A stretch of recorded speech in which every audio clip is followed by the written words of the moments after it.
Hello friends, ઉમિયાપુરમાં તમારું સ્વાગત છે। તો આજે આપણે બનાવીશું રાજસ્થાની બાફલા બાટી અને સાથે દાળ બનાવીશું। તો એ માટે મેં અહીંયા એક આ રીતનું પાલું આવે છે એટલે મેં મગની દાળ લીધી છે। 2 ચમચી અડદની દાળ, 2 ચમચી ચણાની દાળ અને 2 ચમચી તુવેરની દાળ લીધી છે। તમારી જોડે એકાદ દાળ ના હોય તો તમે એડજસ્ટ કરી શકો। એને 1 કલાક પલાળી રાખેલા। એટલે જો મગની દાળને પોતરાળી લીધેલી એટલે સરસ પોતરા છૂટા થઈ ગયા છે। આ રીતે મસળી અને આપણે પોતરા જુદા કરી લઈશું। તમારે જો પોતરા એમને એમ રાખવા હોય તો પણ તમે દાળ બાફી શકો, પણ હું પોતરાને અલગ કરી લઈશ।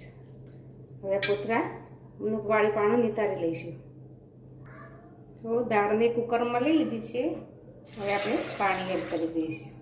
1 કપ જેટલી આપણે દાળ લીધી છે તો આપણે 2.5 કપ જેટલું પાણી એડ કરીશું।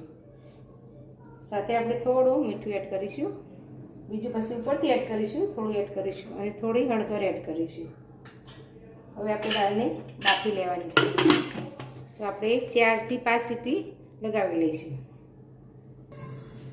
દાળ બફાય ત્યાં સુધી આપણે બાટીનો લોટ બાંધી દઈશું। આપણે 2 કપ ઘઉંનો લોટ લઈશું। સાથે આપણે 2 ચમચી રવો એડ કરીશું। અજમો લીધો છે આપણે 1 ચમચી જેટલો અજમો એડ કરી દઈશું। સ્વાદ પ્રમાણે આપણે મીઠું એડ કરી દઈશું। અડધી ચમચી હળદર એડ કરીશું। હવે આ રીતે વચ્ચે જગ્યા કરીને આપણે મોણ માટે તેલ એડ કરીશું। તો આપણે 2 ચમચી સરસ મિક્સ કરી લઈશું।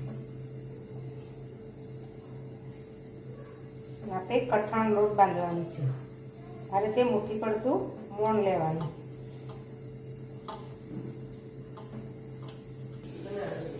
તો આ રીતનું આપણે મોણ એડ કરવાનું। હવે આપણે થોડું પાણી એડ કરી અને રોટલીથી થોડો કઠણ રહે ને એવું આપણે લોટ બાંધી લઈશું। તો આપણો લોટ આ રીતનો તૈયાર કરીશ। તમે જોઈ શકો છો થોડું કઠણ છે, ભાખરીથી થોડો નરમ અને રોટલીથી થોડો કઠણ। હવે આપણે થોડું તેલ એડ કરી અને મસળી લઈશું લોટને।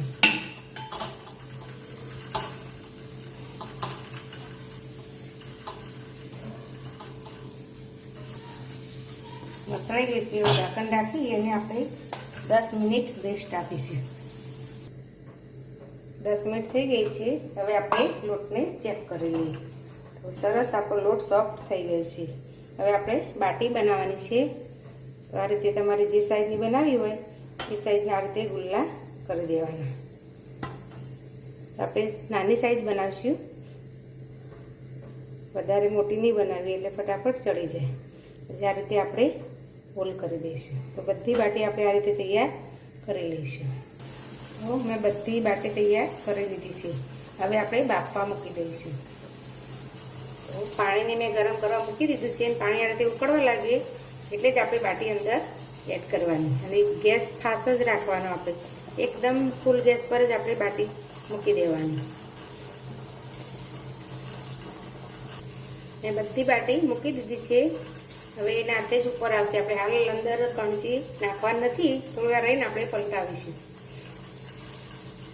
તો ફરી પાણી ઉકળવા લાગ્યું છે, થોડું ઠંડુ થઈ ગયેલું આપણે બાટી એડ કરી એટલે ઉકળવા લાગ્યું। આપણે થોડી વાર ઢાંકી દઈશું એટલે તરત બધી બાટી ઉપર આવી જશે। આપણે ચેક કરી લઈએ તો બધી બાટી જો ઉપર આવી ગઈ છે ને ફૂલી પણ ગઈ છે। જો હજી 5 મિનિટ આપણે થવા દઈશું, પછી ગેસ બંધ કરી દઈ અને બાટીને બહાર લઈ લઈશું। ગેસ આપણે ફૂલ જ રાખીશું। આ રીતે ઉપર તરવા લાગે ને એટલે હવે એના પછી આપણે 5 મિનિટ ચડવા દઈશું। તો 5 મિનિટ થઈ ગઈ છે, બાટી સરસ ચડી પણ ગઈ છે એટલે ટોટલી 15 મિનિટ જેવો સમય લાગશે। હવે આપણે ગેસ બંધ કરી દઈશું, બાટીને પ્લેટમાં લઈ લઈશું।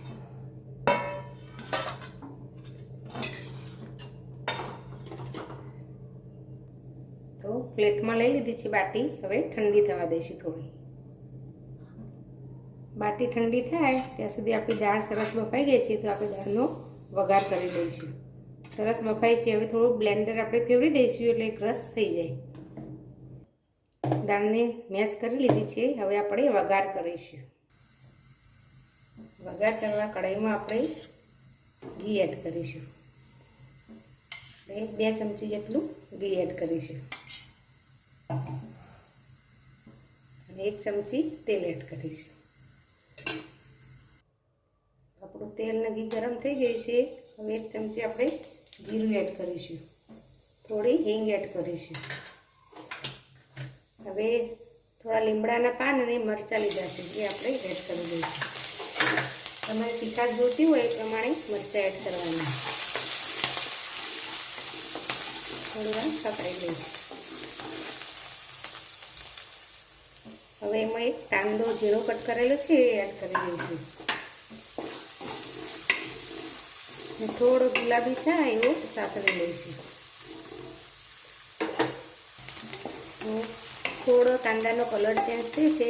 હવે આપણે એમાં એક મોટું ટામેટું લીધું છે એને પણ ઝીણું કટ કરીશું એટલે એડ કરી દઈશું. ટામેટાને થોડું સોફ્ટ થવા દઈશું. ટામેટું થોડું સાફ થઈ ગયું છે. આપણે થોડું આ રીતે તમે જોઈ શકો છો થોડું ભગાયું થઈ ગયું છે. હવે મસાલા કરી દઈશું. આપણે દાળ બાફતા હળદર એડ કરેલી એટલે આપણે 5 ચમચી જેટલી હળદર એડ કરીશું. તીખા જોઈતી હોય એ પ્રમાણે તમારે લાલ મરચું તો હું અડધી ચમચી જેટલું મરચું એડ કરું છું. અડધી ચમચી ધાણા જીરું પાવડર અને મીઠું પણ આપણે દાળ બાફતા એડ કરેલું એ રીતે આપણે મીઠું સ્વાદ પ્રમાણે એડ કરી દઈશું. બધા મસાલાને આપણે ટામેટા સાથે થોડી વાર સાતળી લઈશું.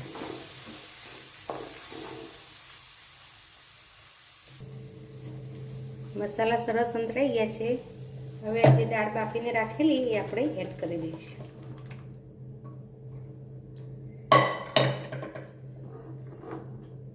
સરસ મિક્સ કરી લઈશું મસાલા સાથે. હવે આપણે જોઈતા પ્રમાણમાં પાણી એડ કરીશું. તમારે જે રીતની જોઈતી હોય દાળ કઠણ કે પતલી રીતે તમારે પાણી એડ કરવાનું. તો આપણે હાલ 1.5 કપ જેટલું પાણી એડ કરીશું.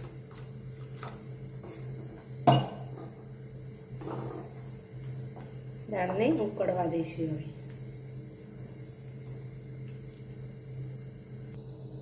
દાળ ઉકળવા લાગી છે. હવે એક ટુકડો આપણે ગોળ એડ કરીશું. ઓપ્શનલ છે. અને એક નાની વાટકી આપણે લસણ ઉપરથી આ રીતે એડ કરીશું. લીલું લસણ એનાથી સરસ ટેસ્ટ આવે છે. હવે આપણે એકદમ સ્લો ગેસ પર 5 મિનિટ આપણે દાળને ઉકળવા દઈશું.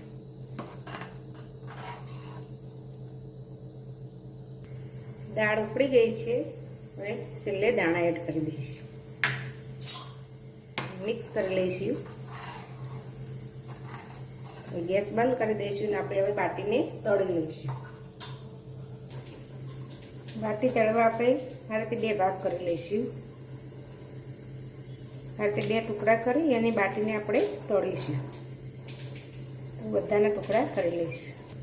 બધા ટુકડા થઈ ગયા છે. હવે આપણે તળી લઈશું. તેલ ગરમ કરવા મૂકી દીધું છે. તેલ ગરમ થઈ ગયું છે. આપણે બાટીને આ રીતે મૂકી દઈશું.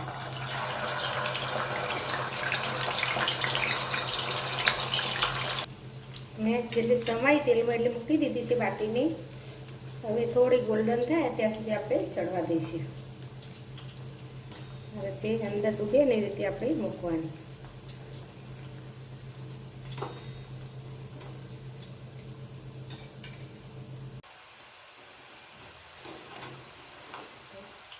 સરસ ગોલ્ડન થઈ ગયા છે. હવે પ્લેટમાં લઈ લઈશું. આપણી બાટી સરસ ગોલ્ડન કલર આવી ગયો છે ને. હવે નિતારીને પ્લેટમાં લઈ લઈશું. બધી બાટી તળાઈ ગઈ છે ને સરસ તમે જોઈ શકો છો કેવી અંદરથી સરસ થઈ છે. આ રીતે તમે જોશો ને તો જો કેવા સરસ પળ છૂટા પડ્યા છે. ચાખશે ને તો બી જો. હવે આપણે સર્વ કરીશું. તો આપણે સર્વિંગ પ્લેટમાં લઈ લીધી છે દાળ બાટી સાથે કાંદા અને ગોળ. હવે દાળમાં થોડું આપણે ઘી એડ કરીશું. તો તૈયાર છે આપણી બાફલા બાટી. જો તમને મારી રેસીપી ગમી હોય તો મારા વિડીયોને લાઇક શેર અને મારી ચેનલને સબસ્ક્રાઈબ જરૂર કરજો. ફરી મળીશું નવા વિડીયો સાથે. ધન્યવાદ.